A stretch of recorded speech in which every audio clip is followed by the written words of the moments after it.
Hi, it's Angela again from As Above Astrology. I have a resolution to the situation that we looked at in my previous videos.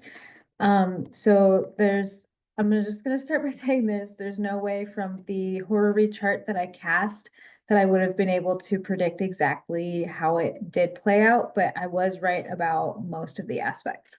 So what ended up happening is I got another package for this person to my address the very next day after I made those predictive videos. So that would have been February 18th, 2025.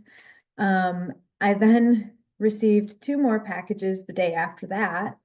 I called Jane Doe again. I used the same phone number that I called her from the first time, and it told me when I called her that the line was disconnected. So I called that same phone number for Jane Doe using a different phone number of my own. And she answered that time, and then we talked for a few minutes. So she asked me how I had gotten her phone number. I told her that I looked it up online. I was like, hey, I like found this phone number. I searched the town that we lived in and your name. She was like really, really uncomfortable with it in the way that she responded. And then she told me that she used to live in the town where I mentioned that I lived. And I said, okay, no worries. I'll just go to the address where I suspect that the package belongs. So after I hung up on the phone with her, I went on the BSA online software. It's something that a lot of municipalities in this country have that documents whether you're up to date on your property taxes. I used to be a tax preparer, so I had to go up and look up people's property tax amounts so that I could do their Schedule A itemizing deductions. So, anyways, I searched Jane Doe's name in the BSA software in the township where I live, and the address was very close to mine.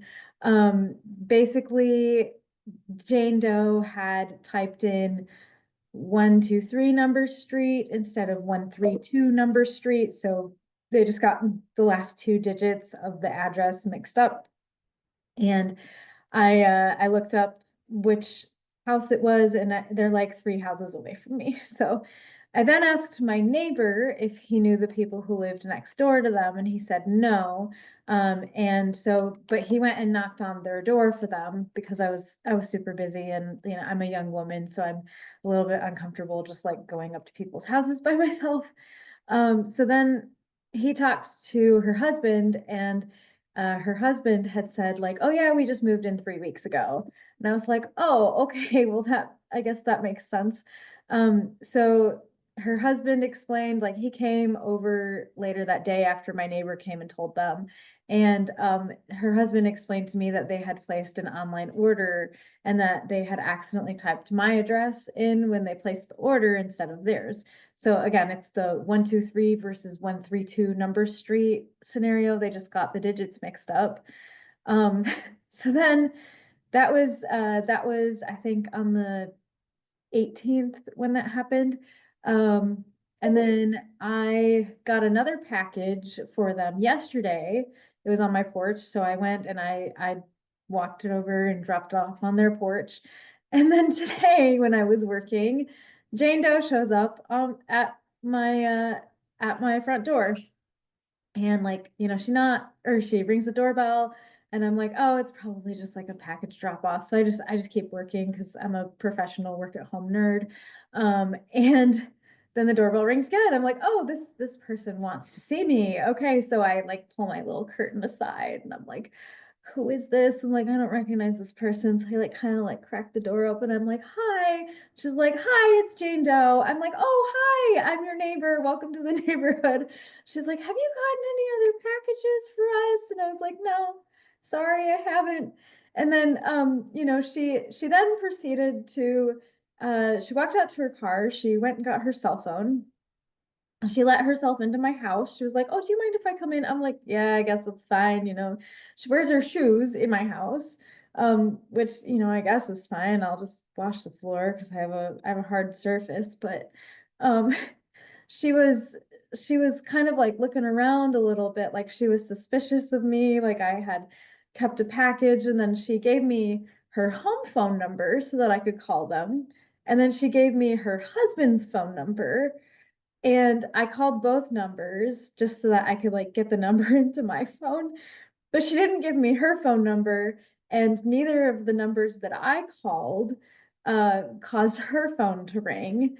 And I found it really odd that she didn't give me her phone number because her cell phone was in her hands.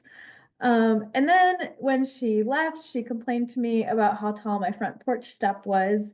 And for like, I think that took 3 minutes for her to finish doing that. So it was pretty obvious to me that she was offended. So that was in the chart, if you recall, there was a moon Venus opposition, and it was separating. Venus was in Aries, so Venus was in detriment. So I had said, oh yeah, she was offended, and I just kind of have to take it. Like that is how that played out. Um, I did get a hold of the right person. So that separating opposition, I had said that that meant that I had gotten a hold of the right person. I do believe, based on the fact that she didn't give me her phone number, her phone didn't ring when I called the two phone numbers that she provided to me, and that, she was acting a little bit strange. I do believe that I called the right person, based on how that played out. And those squares, like I was saying how I didn't want to have to work with, when I made that election to wait until April 3rd to make the phone call because Venus would be applying to trine Mars, and that would be a much easier angle to work with. Um, the squares in that chart, I mean, I had to play Twister with this woman to give her her stuff back. Like I I really had to go out of my way. Like I called her 3 separate times. The second time I called her, my phone number had been blocked. Um, the third time I called her, she still didn't want anything to do with me trying to return her things to her.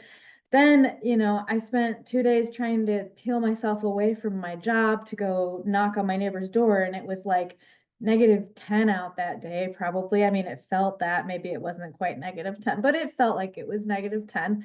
So then my neighbor went over there. I mean, just like above and beyond for these people, and she's still offended about it. So I got a lot of it right. I did not wait until April 3rd to make the phone call. So, but again, there was no way that I could have been able to tell from the chart that I was going to get 4 more packages for these people. And from what she said this morning, it kind of sounds like I might get more.